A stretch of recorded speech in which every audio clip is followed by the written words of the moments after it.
Bom dia, irmãos. Eu espero que o ventilador coopere comigo com essas folhas aqui, ou então, eu acho que é melhor nós desligarmos todos os ventiladores, não? Brincadeira, imagina. Irmãos, nós vamos dar sequência então ao nosso estudo da revista Nossa Fé, Histórias da Nossa História, Considerai o Vosso Passado, onde hoje nós estaremos falando a respeito de novo nascimento, a respeito de novo nascimento, a respeito de transformação com a graça de Deus, né? E para isso nós vamos usar um personagem bíblico, um personagem muito conhecido por todos nós. Pode passar o slide, Alex, por favor? Lembrando que esse é um estudo, irmãos, que aqui à frente não está ninguém especializado em Santo Agostinho, tá? Então é um estudo, é para que nós possamos aprender juntos. O irmão que puder contribuir com esse estudo, eu fico grato por isso também. Então, Histórias da Nossa Fé é um pecador transformado em grande pensador cristão. Abra a palavra de Deus em Romanos, no capítulo de número 13, nós vamos ler o verso de 11 a 14. Romanos 13, de 11 a 14.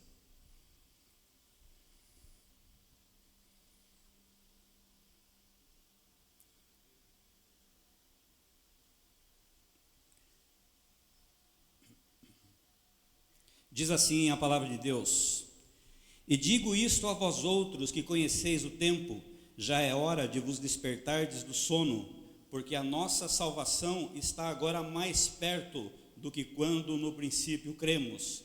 Vai alta a noite e vem chegando o dia. Deixemos, pois, as obras das trevas e revistamo-nos das armas da luz. Andemos dignamente como em pleno dia, não em orgias e bebedices, não em impudicícias e dissoluções, não em contendas e ciúmes, mas revesti-vos do Senhor Jesus Cristo, e nada disponhais para a carne no tocante às suas concupiscências. Vamos orar mais uma vez?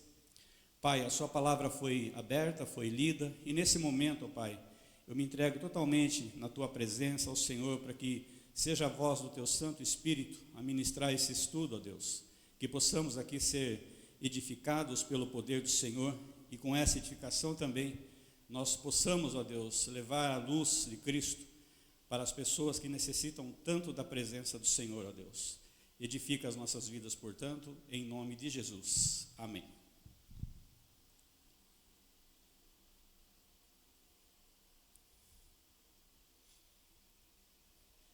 Meus irmãos, para que nós possamos iniciar o estudo, é importante que nós tenhamos em mente por que essa lição é importante. Pode passar, por favor. Por que essa lição é importante para nós? Por que é importante estudarmos essa lição? Primeiro, porque essa lição ela será necessária para a saúde espiritual da igreja e também, meus irmãos, para combater pensamentos errôneos a respeito do novo nascimento. Pode passar, Alex.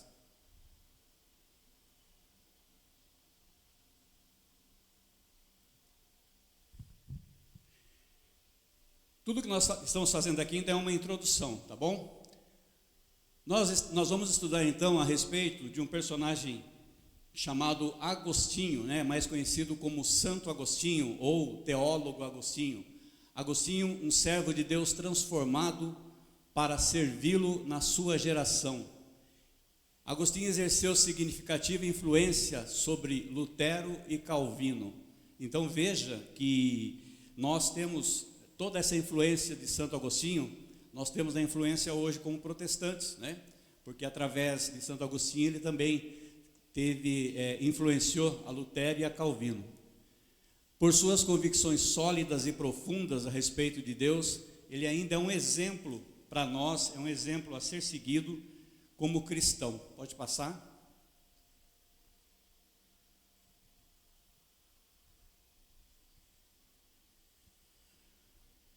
Entre os anos de 397 e 400 depois de Cristo, o teólogo Agostinho escreveu uma narrativa autobiográfica. Só um minutinho.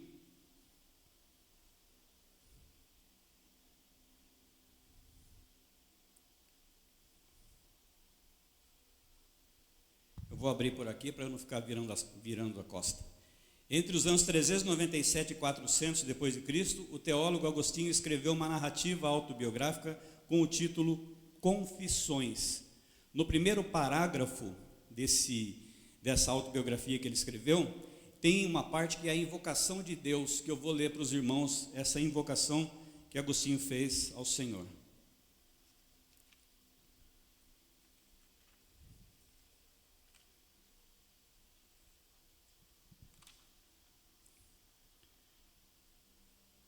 Está bem assim nesse livro Confissões.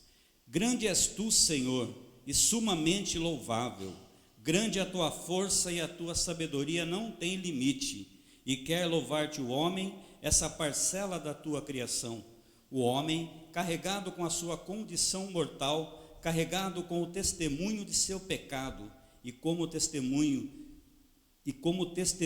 que resiste aos soberbos, e mesmo assim quer louvar-te o homem, essa parcela da tua criação. Tu o incitas para que sinta prazer em louvar-te. Fizeste-nos para ti, e inquieto está o nosso coração, enquanto não repousa em ti. Pode passar, Alex? Meus irmãos, é linda essa invocação feita por Agostinho. Só que nós temos que entender, nós vamos ver isso, que Agostinho nem sempre ele foi o homem com a qual ele se transformou através do Evangelho. Nós vamos ver através de um pouco da história de Agostinho, quem era Agostinho antes da sua conversão, antes que ele se tornasse esse homem que influenciou e ainda influencia gerações. Agostinho, antes de Cristo, conhecido como Aurélio Agostinho, ele nasceu no dia 13 de novembro do ano 354 depois de Cristo, na cidade de Tagaste, que é a atual Argélia, na África. Sua mãe se chamava Mônica, e a mãe era uma cristã piedosa, uma cristã que ensinava ao seu filho desde pequeno, desde criança, uma mãe que orava pelo filho, uma mãe que não se esquecia nem um dia de colocar Agostinho diante do Senhor. Já o pai, chamado Patrício, era um funcionário público que seguia o paganismo e só foi se converter um pouquinho antes de morrer, um pouquinho antes da sua morte.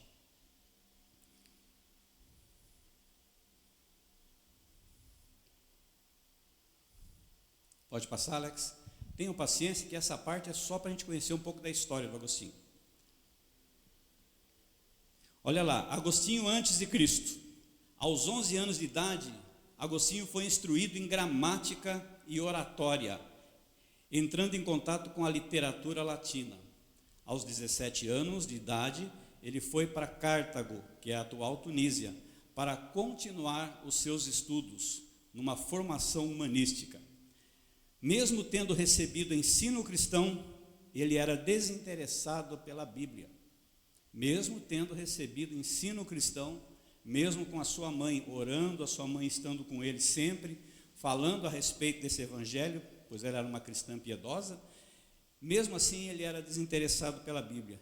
E ele ingressou assim numa seita gnóstica numa seita gnóstica maniqueísta. Nós vamos ver lá na frente o que significa tudo isso, tá?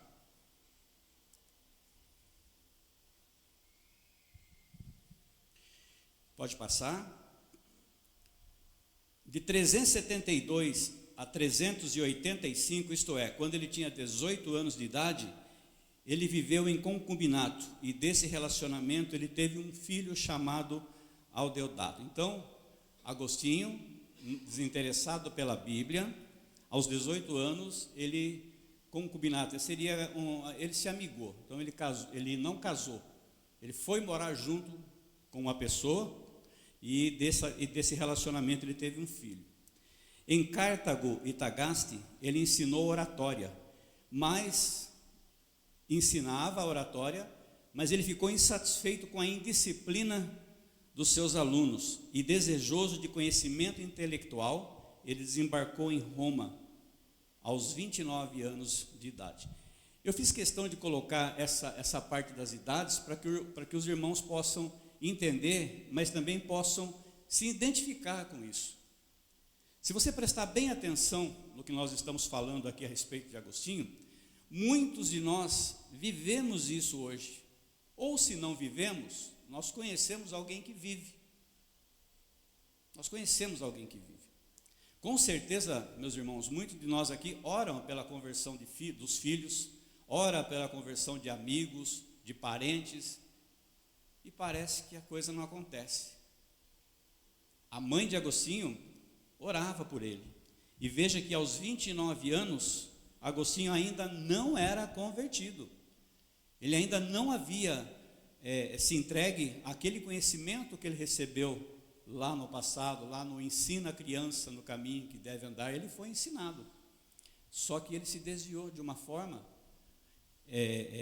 que se tornou totalmente desinteressado da Bíblia e ainda conheceu seitas gnósticas, seitas que vão totalmente contra aos nossos princípios cristãos, seitas que acreditam que o homem é capaz de salvar-se a si mesmo, seitas que acreditam que somente o conhecimento é capaz de trazer a salvação. Só pelo conhecimento poderia ser salvo. Então, até aqui, aos 29 anos de idade, ele, desgostoso com os seus alunos, a qual ele ensinava a arte de falar bem, a arte da oratória, ele foi para Roma. Pode passar? Nessa época, o seu entusiasmo pelo maniqueísmo já havia esfriado. Então, essa seita que ele entrou, que nós vamos ver o que é maniqueísmo, essa seita que ele entrou, com a qual ele se dedicou durante tanto tempo, ele começou a ficar totalmente desinteressado. E normalmente é isso que acontece com o ser humano. O ser humano, em busca de muito conhecimento, em busca daquilo que traz para ele não só conhecimento, mas que também possa estar tapando um buraco existente no peito, no coração do homem, o homem se envolve com várias coisas desse mundo para que isso possa ser suprido. Mas ele tentou isso com o maniqueísmo e se esfriou. O que ele fez? Ele abandonou essa doutrina com a qual ele estava. Um ano depois da sua chegada em Roma, ele foi para Milão lecionar oratória, lecionar aquilo que ele aprendeu, né? A arte de falar bem, a arte de transformação através da fala. Nessa cidade ele experimentou a transformação que a Bíblia denomina como novo nascimento. Então, até aqui, Agostinho viveu os prazeres da vida. Ele viveu como muitas pessoas vivem, não se preocupando com as coisas de Deus. Mas Agostinho se preocupava com a parte filosófica da coisa. Então ele se preocupava com as seitas, ele se preocupava com os pensamentos, ele se preocupava com os pensadores, e aonde ele se identificava é aonde ele ia. E quando ele percebia que aquilo não tapava o buraco da existência, ele mudava para alguma coisa. É o homem em busca de algo. Posso falar por mim, né, que participei durante 9 anos da Seita Noé, uma seita, né? Então, na mesma intenção, quando eu participei, foi na mesma intenção de conhecimento, de estar buscando o conhecimento para que eu pudesse viver diante de Deus. Só que é um conhecimento errado, é um conhecimento até de heresias, né?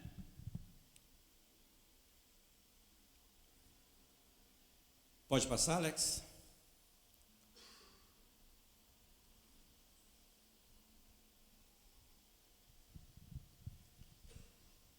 Olha só.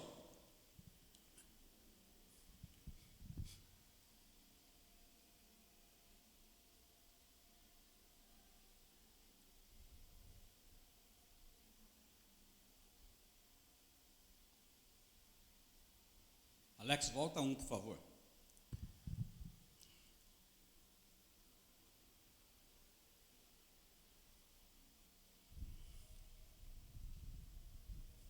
Coloca o slide 10, por favor.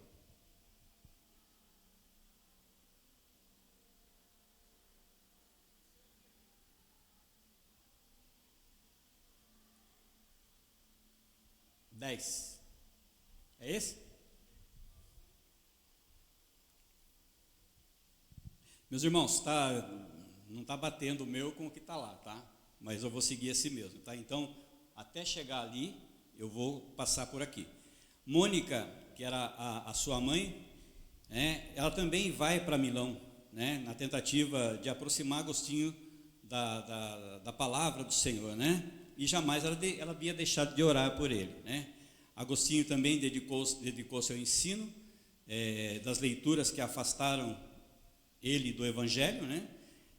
Levou ele ao ceticismo, uma corrente filosófica que defende que o indivíduo não pode chegar a nenhuma certeza, né?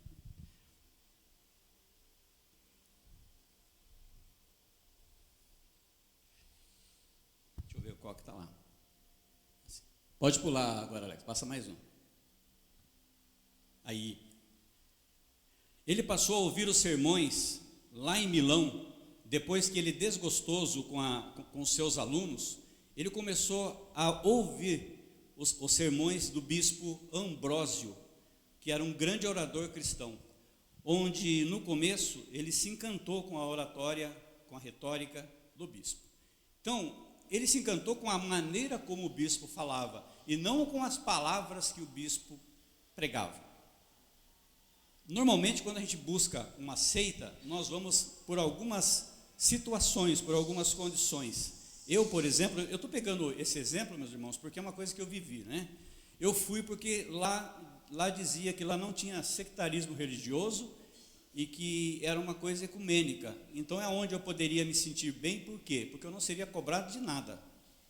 Se há um lugar onde não há sectarismo, não se defende evangelho algum, não se defende pensamento, não se tem uma linha de pensamento. Lá seguia um livro, e esse livro era o que mandava ali, ponto final. Mas nada impedia que eu pudesse manifestar o meu pensamento, seja de que religião fosse. Então, quando a gente procura seita, onde só quando os princípios são só filosóficos, é exatamente isso que a gente faz. E Agostinho não foi diferente. Ele começou a ir escutar esse bispo, por quê? Porque ele se afeiçoou à maneira como essa pessoa falava. Um grande pregador, uma oratória impecável, mas o que chamou a atenção foi a oratória, foi a retórica, a maneira dele trabalhar, né? E aí os sermões e o contato com o Ambrósio aproximaram Agostinho da Bíblia. Já no ano de 386, com 32 anos de idade, enquanto ele conversava com um amigo que ele tinha muito próximo dele, chamado Alípio, ele conversava sobre a mensagem do apóstolo Paulo. Então veja, ele tinha conhecimento bíblico, mas ele procurava as seitas filosóficas na tentativa de poder se satisfazer naquilo, e ao mesmo tempo ele conhecia a palavra, então ele discutia a Bíblia.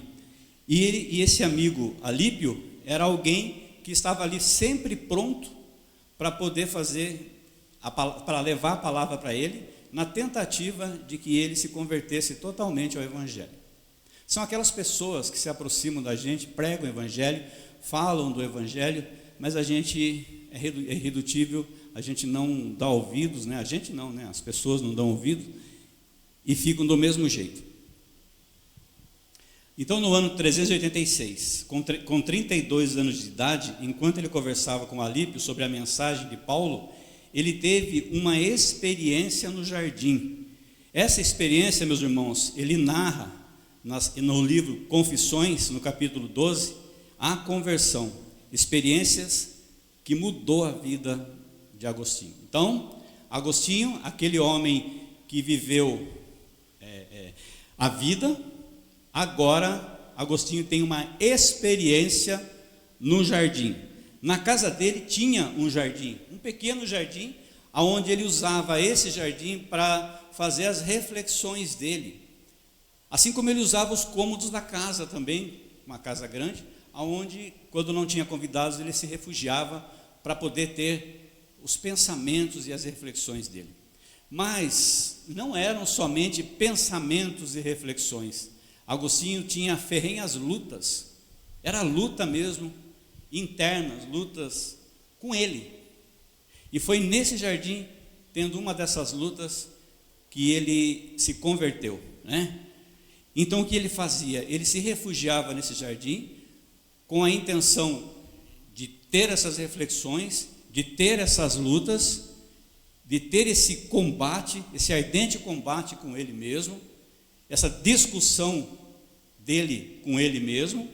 E esse combate que ele travava, ele procurava esses lugares, porque era o lugar onde provavelmente ninguém iria estar indo lá para incomodar, na situação, para incomodar ele, né?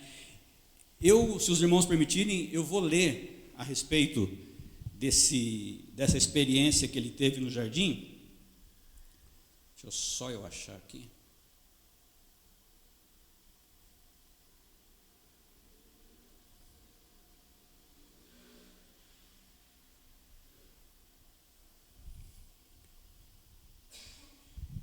Eu vou ler para os irmãos então o que está nesse capítulo 12 da conversão de Santo Agostinho. Não vai aparecer lá, eu só vou ler aqui. Mas eu já queria dizer para os irmãos o seguinte: experiência com Deus é entre você e Deus, é a sua intimidade com o Senhor, são os momentos que você tem diante de Deus e aquilo gera em você experiências. Que tipo de experiências? Só Deus sabe. Só Deus pode dar para você a experiência que você necessita. Então, por que eu estou dizendo isso? Para que os irmãos não pensem na experiência de Agostinho como querendo ser a experiência sua. Tá ok? Nós não podemos viver a experiência dos outros diante de Deus. Nós temos que ter a nossa própria experiência de intimidade com Deus. Não a experiência dos outros. A experiência de outra pessoa serve para outra pessoa. Veja que Agostinho, ele se refugiou num jardim, e nesse jardim ele teve a luta com ele mesmo, só que ele teve uma vida lá atrás, onde muitas coisas aconteceram. E a experiência que Deus deu para ele, foi a experiência necessária para ele. Muitas vezes, meus irmãos, em relação a experiências, nós queremos ter a mesma experiência do apóstolo Paulo. Nós queremos ser impactados pela figura, pelo rosto de Cristo, e sermos também colocados por terra e transformados, como foi o apóstolo Paulo. Mas será que nós queremos ter a vida que Paulo teve? Ou teve depois da conversão? Será? Então, a experiência Deus proporciona para cada um de nós, dentro daquilo que nós necessitamos, pelo poder do Espírito, pelo poder do Espírito de Deus. Aí, com essa experiência que eu vou ler, foi que Agostinho teve a conversão, o início, né, da conversão no Senhor Jesus. Então eu vou ler. A conversão. Mas logo que esta profunda reflexão tirou da profundeza minha alma e expôs toda a minha miséria à vista do meu coração, caiu sobre mim enorme tormenta, trazendo copiosa torrente de lágrimas. E para dar-lhe toda a vazão dos meus gemidos, afastei-me de Alípio. A solidão parecia-me mais adequada e me afastei o mais longe possível, para que a sua presença não fosse embaraçosa. Tal era o estado em que eu me encontrava, e Alípio percebeu, pois ele disse alguma coisa com um timbre de voz embargado e lágrimas que me denunciou. Alípio, atônito, continuou no lugar em que estávamos sentados, mas eu, não sei como, retirei para a sombra de uma figueira e dei vazão às lágrimas. E dos dois rios que brotavam nos meus olhos, um sacrifício agradável ao teu coração. E embora não com estes termos, mas com o mesmo sentido, muitas coisas te disse como esta: e tu, Senhor, até quando? Até quando, Senhor, has de estar irritado? Esquece-te das minhas iniquidades passadas, sentia-me que ainda preso a elas, e que não por fim agora as minhas torpezas.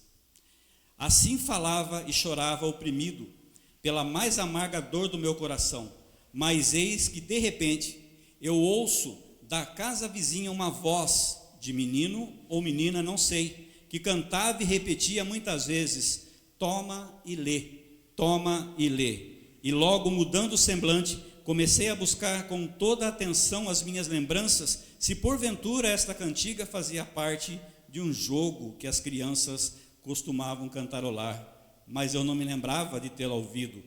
Reprimido o ímpeto das lágrimas, levantei. Uma só interpretação me ocorreu: a vontade divina mandava abrir o livro e ler no primeiro capítulo que eu encontrasse. Tinha ouvido dizer que então, assistido por acesso a uma leitura do Evangelho, tomara para si esta advertência: vai, vende tudo o que tens e dá aos pobres, e terás um tesouro no céu. Depois vem e segue-me. E que este oráculo decifra imediatamente a sua conversão. Depressa voltei para o lugar onde Alípio estava sentado, e onde eu deixara o livro do apóstolo ao me levantar.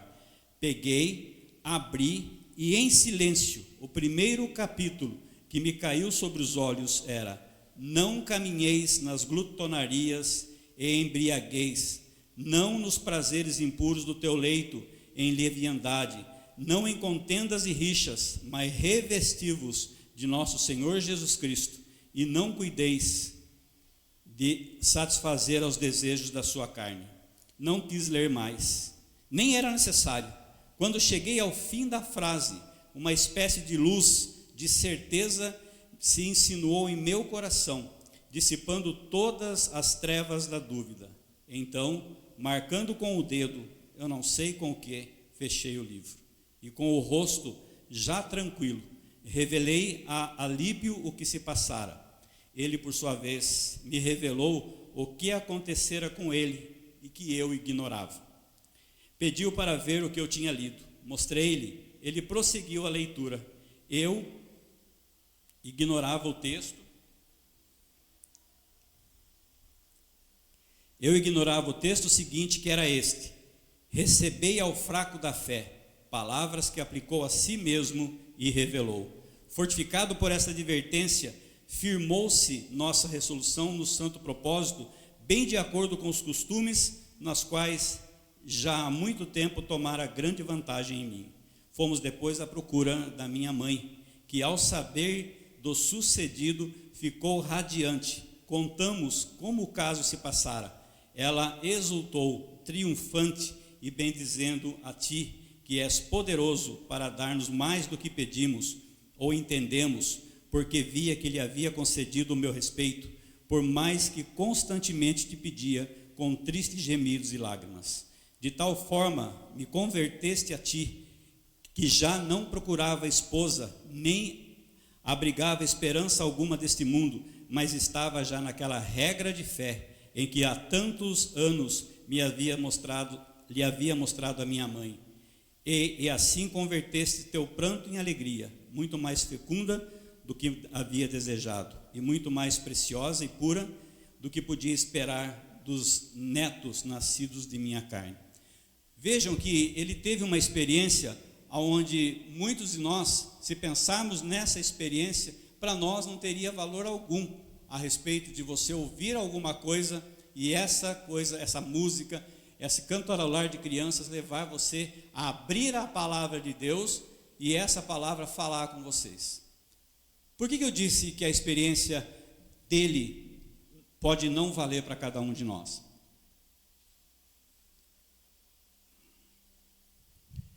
Porque nós corremos um sério risco de você abrir a palavra de Deus e a palavra vir uma palavra totalmente contra aquilo que você quer, aquilo que você pensa, e aí você fecha a palavra e fala assim: não é isso, vamos passar para o outro, né? Essa espécie de oráculo. Não foi assim com Agostinho. A palavra veio para que ele abrisse, ele abriu, e essa palavra o converteu. Essa palavra despertou no coração de Agostinho a alegria a respeito do Evangelho, como ele mesmo disse nessa parte que eu li, aquilo que a mãe dele já havia ensinado a ele, aquilo que a mãe dele já vinha falando a ele e ensinando a respeito do Evangelho, e que ele não ouvia, Então veja, meus irmãos, que a conversão verdadeira, ela vem através do Espírito do Senhor. Ela vem através do Espírito do Senhor. Mas isso não pode de forma alguma ser desculpa para que nós não falemos do Evangelho, já que o Evangelho, a conversão é somente em Cristo. Mas há necessidade de que nós falemos desse Cristo, para que essas pessoas sejam impactadas pelo poder de Deus. Pode passar, Alex? A respeito do novo nascimento, nós temos alguns textos que vai dar significado ao nascer de novo. Vamos abrir a palavra de Deus em João, no capítulo de número 3.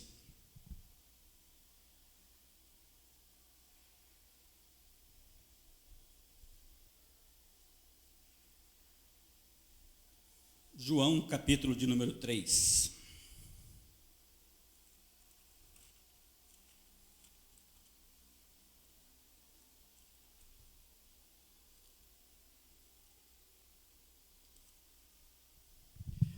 João capítulo número 3, nós vamos ler o verso conforme está lá, o verso número 3, 4, 6, 16, 17 e 21. Então eu peço que os irmãos me ajudem, cada um lendo um verso em sequência do que está ali.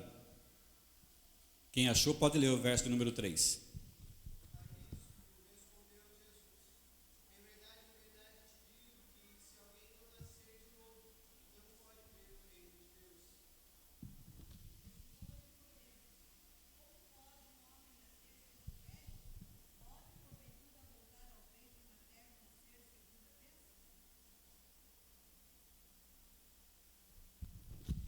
Verso 6.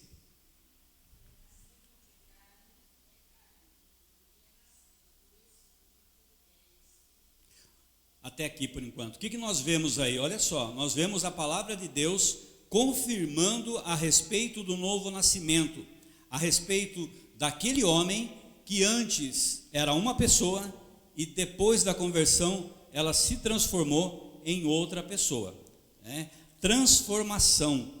Não é mudança de comportamento, é transformação de vida. A mudança do comportamento, o homem é tão inteligente que em determinados momentos ele pode camuflar até os sentimentos e as emoções, e ele pode transformar isso, ele mesmo transformar isso em um novo comportamento. Novo comportamento não é transformação no Senhor Jesus. Deixa eu achar o texto.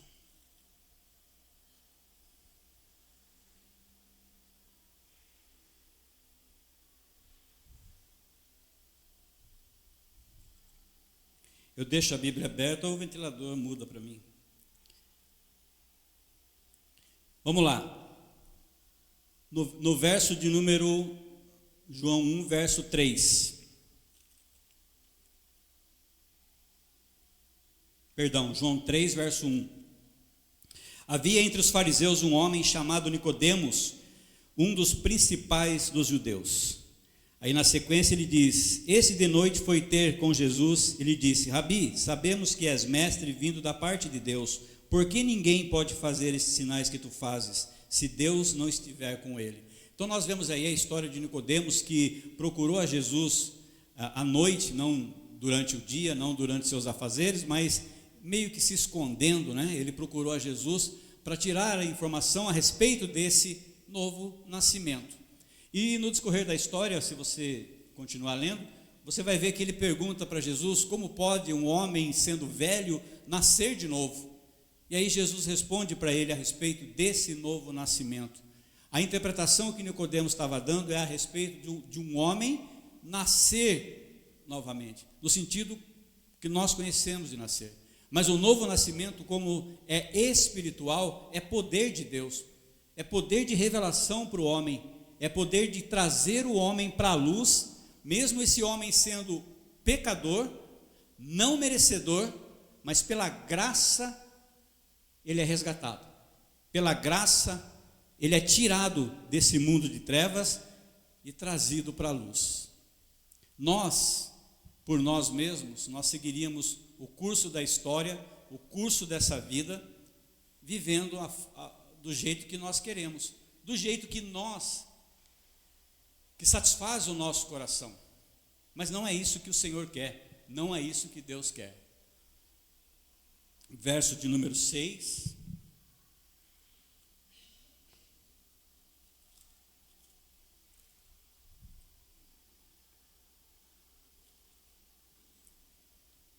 O que é nascido da carne é carne, o que é nascido do Espírito é Espírito.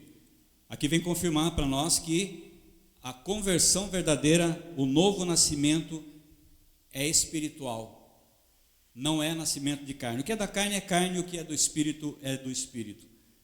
Verso de número 16 e 17.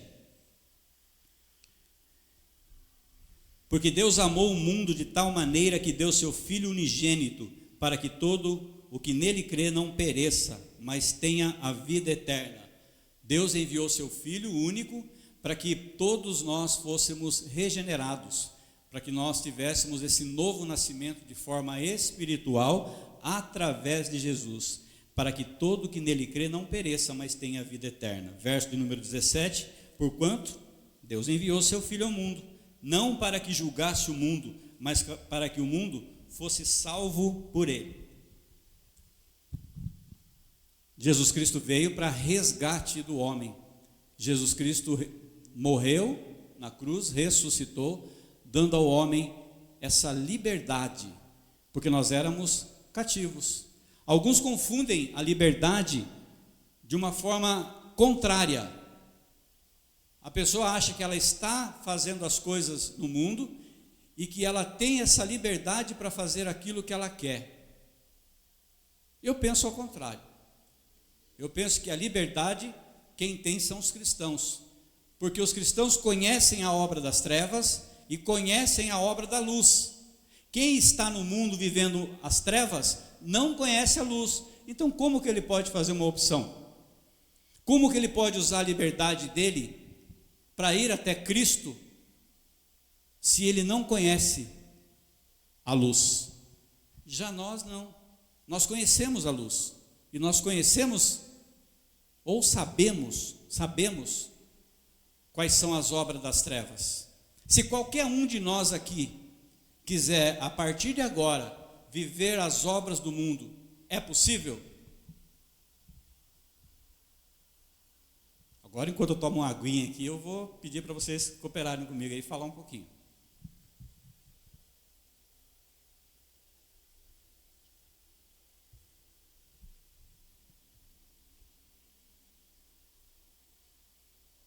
Vou dar uma de Paulo aqui, ó. Eu tenho até às 11 horas para ficar aqui. Então, até às 11.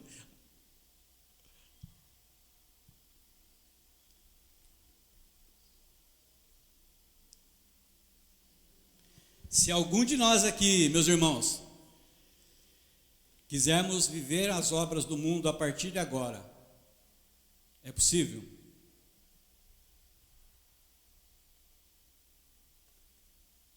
Sim ou não?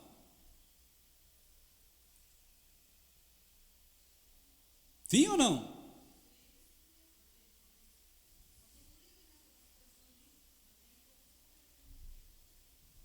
Todas as coisas me são lícitas, mas nem tudo me convém. O que mais?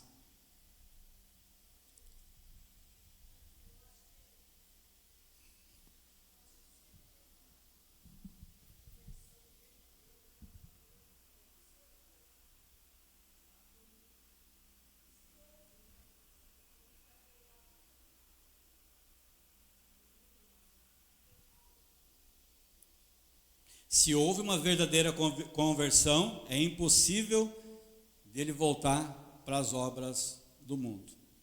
Mas e aquelas pessoas que estiveram no nosso meio aqui e agora estão lá? Todo mundo concorda com a Silvana? Que não houve conversão verdadeira e por isso que essa pessoa está lá no mundo?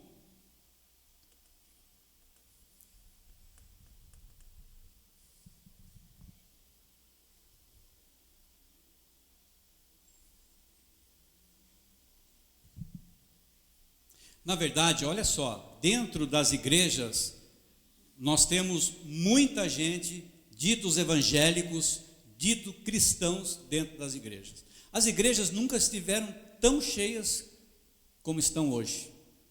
As igrejas, a quantidade de evangélicos nunca foi tão grande conforme nós temos hoje. Mas a preocupação é qual o tipo de evangelho está sendo pregado nessas igrejas e que estão atraindo tantas pessoas. Será que as possibilidades dentro dessas igrejas não é que estão sendo pregadas filosofias e não Cristo? Os irmãos têm que pensar no seguinte: Cristo, ele é suficiente, ele é autossuficiente para dar ao homem a salvação. Não há necessidade alguma de que nós façamos qualquer coisa para ajudar Cristo. E muitas vezes nós queremos dar uma mãozinha para Deus, uma mãozinha para Cristo, sendo que a nossa parte é simplesmente a pregação do Evangelho de uma forma nua e crua. É claro que com o entendimento da palavra, mas não com achismo. Nós não podemos colocar diante das pessoas aquilo que eu penso ou aquilo que eu acho do Evangelho, e sim aquilo que Deus requer para que seja pregado. Dito isso, essas pessoas que estão lá fora, que são evangélicas, ditas evangélicas, o que será que elas ouviram dentro das igrejas? O que será que elas buscavam? O que será que elas procuravam dentro da igreja? O que move o seu coração para estar aqui hoje? O que faz com que você, às 10h30 da manhã, de um dia ensolarado, uma temperatura amena do jeito que nós estamos vivendo, uma temperatura tão tranquila, né? Todo mundo dormiu bem aqui, ninguém se bateu à noite, está tudo bem. O que faz você sair da sua casa e vir até aqui? Sabendo que você ficaria aqui 45 minutos ouvindo uma pessoa aqui na frente e ainda fazendo pergunta para vocês. O que te move a vir até aqui? O que moveu essas pessoas que estavam aqui e hoje estão lá na rua? É aí que entra a verdadeira conversão. O coração do homem, ele busca, ele procura coisas que o satisfazem. Às vezes o motivo de estarmos aqui são vários motivos que podem trazer a pessoa para dentro da igreja. Quantas vezes a gente não ouve lá fora: eu estou indo na igreja tal porque lá eu me sinto bem. Eu não vou na igreja tal porque lá tem fulano de tal. Eu não vou porque o pastor falou isso, e isso não me agradou. A gente também tem que considerar o que o pastor falou, né? Tem que considerar, se não foi coisas dele, ou se foi coisas de demonstração através do Evangelho, e nós, com a dureza do nosso coração, não aceitamos. Pessoas que estão lá fora hoje, elas precisam ser faladas do verdadeiro Evangelho para elas. Pessoas que estiveram no nosso meio e que hoje não estão mais, devem ser pregado, deve ser falado o Evangelho para elas. Mesmo que elas falem para você: eu já conheço, eu já sei. Ela tem o conhecimento, mas ela precisa ser impactado por Cristo. Conhecimento não traz salvação. A salvação está plena em Jesus Cristo. Não é porque eu sou doutor em teologia, PhD em teologia, que eu já estou salvo. A salvação é plena através de Jesus Cristo. Então, meus irmãos, seguindo o slide, nós podemos afirmar que nascer de novo não é professar uma nova religião. Nascer de novo não é mudança do nosso comportamento, mas é uma mudança de vida. De vida.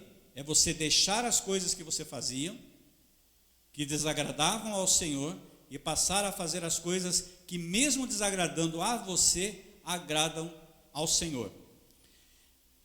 Um irmão abre, por favor, em Efésios 2 e o outro em Tito 3.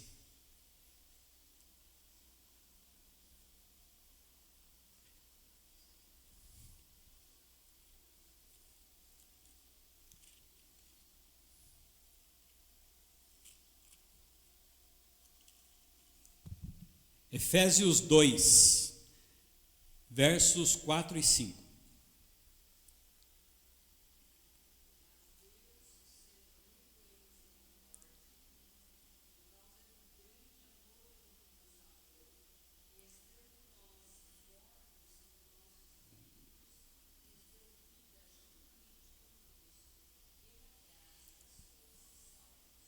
Somos salvos pelo quê? Pelo conhecimento sois salvos? Pela sua força sois salvos? Pelo seu PhD sois salvos? Pelo seu doutorado em teologia sois salvos? Não que isso não seja importante, é importante sim, você se aprimorar sempre nos estudos. É muito importante você se aprimorar nos estudos, mas isso não garante a você a salvação. A salvação é pela graça. É graça misericordiosa de Deus na vida do ser humano, na vida do ser humano pecador. É graça. Por isso, nós lemos em João 3,16 que Deus enviou seu Filho ao mundo, para que o homem fosse salvo, fosse resgatado por ele e não julgado. Tito 3,5.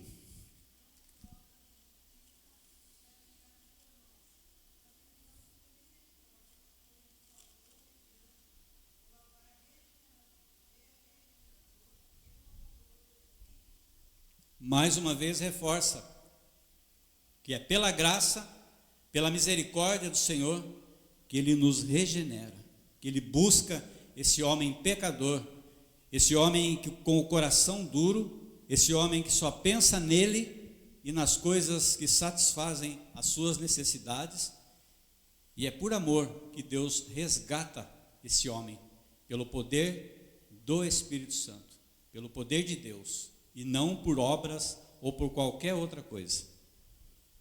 Pode passar, por favor?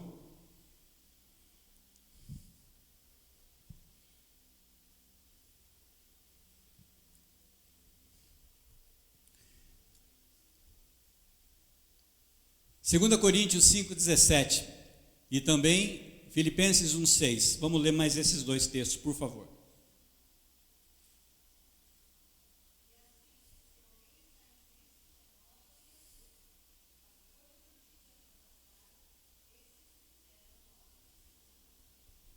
E assim, se alguém está em Cristo, não é melhoramento da natureza humana, mas é o estar em Cristo.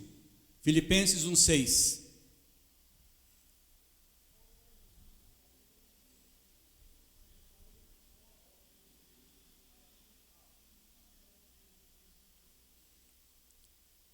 Até os dias do regresso de Cristo. Agora começou a obra em nós, mas nós só seremos aperfeiçoados e completos na volta de Cristo, na vinda de Cristo, quando Ele vier para buscar os seus, para buscar aqueles com a qual pelo sangue já são regenerados, né?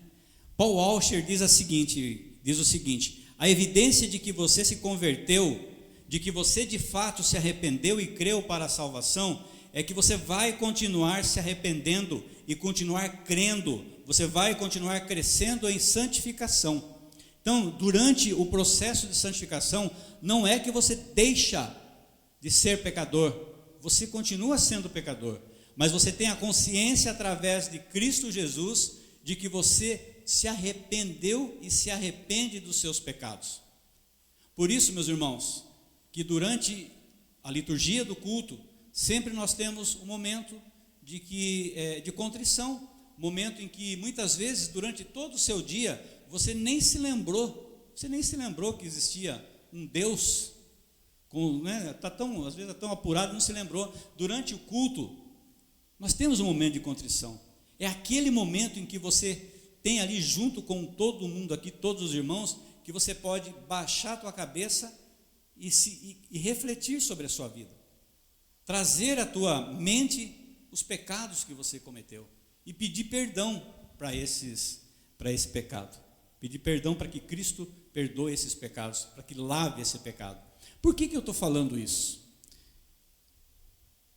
Porque quem está à frente observa algumas coisas e as coisas muitas vezes elas não estão de acordo com aquela parte da liturgia do culto. Nós vemos, irmãos, que durante o momento de contrição, eles não estão em contrição. Agora estou dando puxão de orelha na igreja. Né? Eles não aproveitam aquele momento para poder fazer aquilo que faz parte daquela liturgia, mas mais do que fazer parte da liturgia, é o momento que ela tem que ela pode refletir com Deus, examinar a consciência e pedir perdão. Nesse momento nós vemos vários irmãos que não estão no trabalho do Senhor, porque nós temos irmãos que estão no trabalho do Senhor, então eles estão para lá e para cá. Mas irmãos que não estão naquele momento no trabalho do Senhor, mas que também não estão em contrição. Eu não vou falar o que estão fazendo, senão os irmãos vão começar a identificar as coisas. Mas não estão em contrição, não estão em oração. E aí eu volto à pergunta: o que motivou você a vir hoje na escola dominical? O que motivará você a estar aqui à noite no culto das 18h30?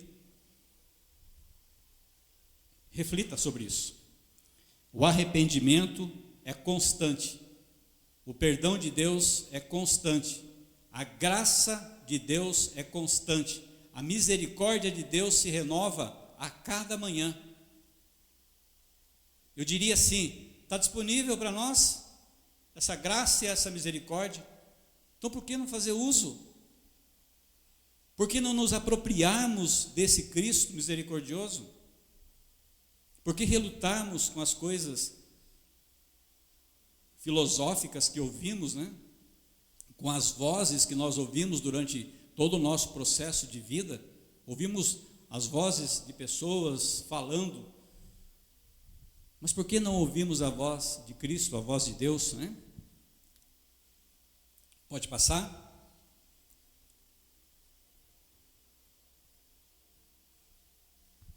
Agostinho ouviu o chamado de Deus pela boca de uma criança e ele aceitou a Cristo.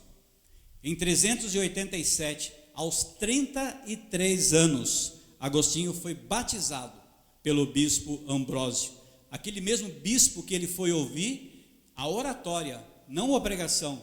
Aquele bispo que ele se maravilhou pela oratória, pela maneira como ele falava, pela maneira impecável ele falava. Ele foi impactado pelo Evangelho do Senhor Jesus e aos 33 anos ele foi batizado por esse bispo. Em decorrência desse batismo, em decorrência dessa conversão, ele decidiu abandonar a carreira pública e dedicar-se a uma vida de monastério, uma vida monástica. Então o que ele fez? Ele vendeu bens e distribuiu aos pobres. Lembra da sequência que ele recebeu do amigo Alípio, lá no jardim? Essa mesma sequência é a sequência com que ele fez na vida dele. Pode passar?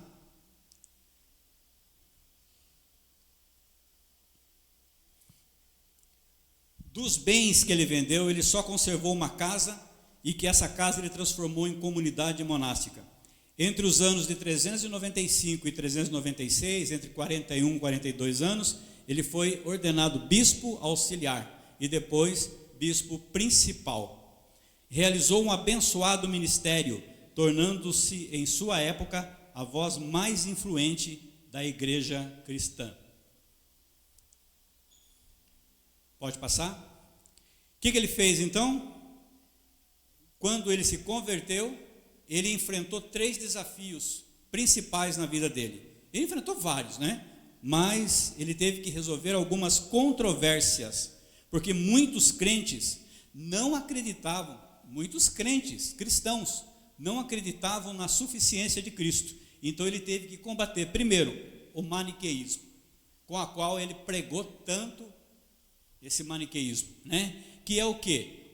O maniqueísmo ele prega uma visão dualística do mundo, né? É luz, trevas, bem e mal, né? E acredita na salvação por meio do conhecimento. Então seria uma equiparação das forças, né? Luz e trevas, uma luta. Bem e mal, uma luta. Os irmãos acham que existe luta entre bem e mal? Vocês acham que existe uma luta, uma batalha entre Deus e Satanás? Agora, peguei os irmãos na pergunta. Existe ou não? O presbítero não vale responder. Não adianta olhar para mim aqui, Rafa. Não vale. O que os irmãos acham? Existe a batalha entre Deus e Satanás? Existe?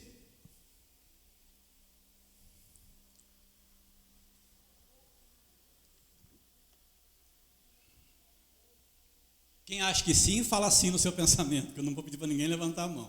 Quem acha que não,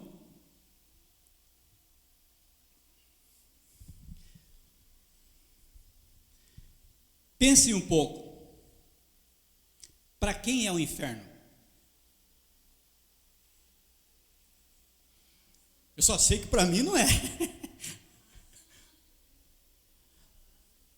O inferno é para Satanás e seus anjos. Se o inferno é para Satanás e seus anjos, então existe essa batalha entre Deus e Satanás? Satanás é igual a Deus? Então como é que pode existir uma batalha entre Deus e Satanás, se Deus é soberano, maior do que Satanás? A batalha é entre Satanás e os homens. Satanás tenta os homens, joga dardos inflamados do maligno, para ver se o homem cai nas ciladas, vive em derredor, rugindo como um leão. Mas se existisse essa batalha entre Deus e Satanás, haveria a possibilidade de Satanás vencer, porque é uma batalha, é uma luta. Então, meus irmãos, não há possibilidade alguma de Satanás vencer essa batalha. Então, não há luta entre Deus e Satanás. Satanás sabe que ele é vencido, sabe que ele foi vencido. Então não há essa luta. Há a permissão de Deus, como houve a permissão que nós vemos lá em Jó, né? A permissão para que Satanás tocasse na vida de Jó, permissão do Senhor. Mas Satanás não chegou lá, vamos trazer a nossa mente humana, né? Deu um soco lá em Deus, venceu a Deus, Deus ficou no chão, e aí ele foi lá tentar a vida de Jó. Não há essa batalha, não há essa luta entre Deus e Satanás. Mas Agostinho também teve que combater o donatismo, que defendia que o clero cristão deve ser impecável. O donatismo falava o seguinte, que os bispos da época não poderiam batizar ninguém, porque eles eram pecadores. Pensando assim, nós não podemos ter batismo, porque o batismo é feito por pastores, o batismo dentro da igreja, não o batismo do Espírito Santo. O batismo é feito por homens pecadores. O donatismo defendia que o clero tinha que ser impecável, né? Então não teria como, porque o homem impecável não existe. Existe o homem regenerado e arrependido dos seus pecados. E também combateu o pelagianismo, que veio de Pelágio, que já foi até tratado na outra lição da semana passada, a respeito tanto do maniqueísmo, do donatismo e do pelagianismo, que reuniram-se aqueles concílios, lembram da aula passada? E nesses concílios também eram combatidos essas práticas, né? O pelagianismo prega a negação acerca do pecado original. O homem nasce originalmente neutro, sendo assim, ser bom ou ser ruim é uma escolha do homem. Então eles não acreditavam do pecado original, o pecado do homem em Adão, mas eles acreditavam que o homem nasce neutro e dentro do contexto que ele vive, ele pode se tornar pecador ou não, de acordo com a livre escolha dele. Se deixar isso para o homem, o que acontece? Uma hora eu sou de Deus, uma hora eu sou do mundo. O homem funciona assim. Quando eu estou bem, eu estou lá no mundo, está tudo certo. A hora que eu estou malzinho, eu vou para a igreja e vou buscar a Deus. Aí eu melhoro, aí eu volto lá para o mundo. Se deixar para o homem, a escolha do homem é essa.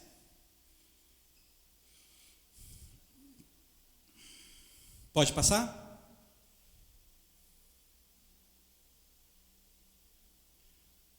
Então Agostinho ressaltou a corrupção da humanidade após a queda e a absoluta soberania de Deus na salvação do homem. Ele é considerado o pai da Igreja do Ocidente e seu legado é reconhecido por católicos romanos, ortodoxos e protestantes. Pouco antes de morrer, no dia 28 de agosto de 430, aos 76 anos, ele disse: o cativeiro passa, eis que a eternidade se aproxima. Vejam a consciência desse homem diante da morte, sabendo que cativo estava e que iria passar com a morte, porque ele sabia o que viria, aonde ele estaria após a morte, que é a luz e Cristo Jesus. Eu estou correndo porque o tempo está...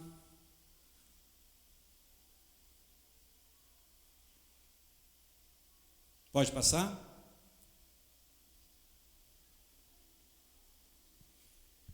Como conclusão, então, meus irmãos, nós temos que a vida de Agostinho ilustra a graça divina de Deus. Um homem perdido, pecador, que se converteu a Cristo Jesus, e também demonstra como as mãos da santa providência de Deus lapidaram esse homem para que a sua obra se tornasse benefício para a igreja cristã. Pode passar? Agora umas perguntas para que a gente possa refletir, né? Que evidências na sua vida apresenta que você nasceu de novo?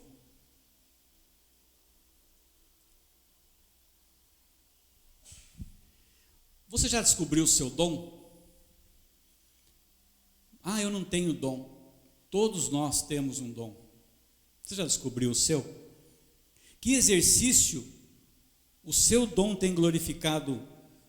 O exercício do seu dom tem glorificado a Deus e edificado o seu povo? Ou está sendo usado para uma outra finalidade? Se a sua vida chegasse ao fim, agora, nesse momento, hoje, que legado você deixaria para a igreja de Cristo? São questões que nós devemos pensar, são questões que nós devemos levar para esse domingo, levar lá para a sua hora do almoço, a hora que você estiver lá, no seu almoço lá, né, no seu churrasco, sei lá.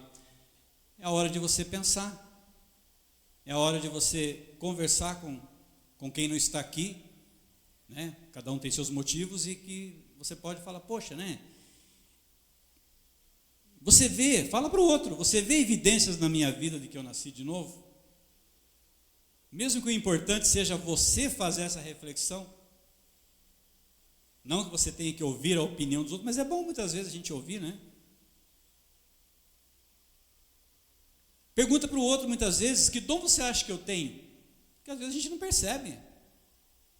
A gente acha que não tem dom nenhum. Mas que dom você tem?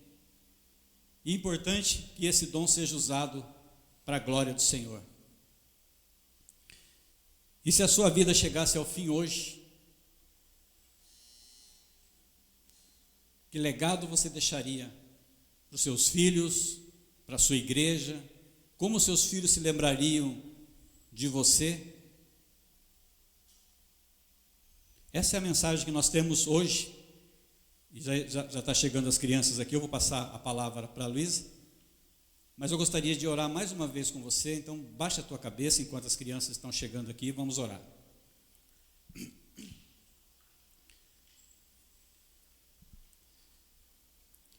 Pai Santo e Eterno, nós adoramos ao Senhor na beleza da sua santidade, Deus, e agradecemos por esse momento, pelo privilégio de estarmos aqui na tua casa, ouvindo da tua palavra, ó Pai. Que tudo que foi exposto aqui, através do Espírito do Senhor, que cale no nosso coração, que nós possamos realmente refletir sobre a nossa vida, refletir sobre o novo nascimento, refletir sobre a vida das pessoas que nos deixaram um legado, ó Deus. Em nome de Jesus, fica conosco, para que nós possamos ser cada dia mais parecidos com o Senhor Jesus. É em teu nome que oramos e agradecemos. Amém.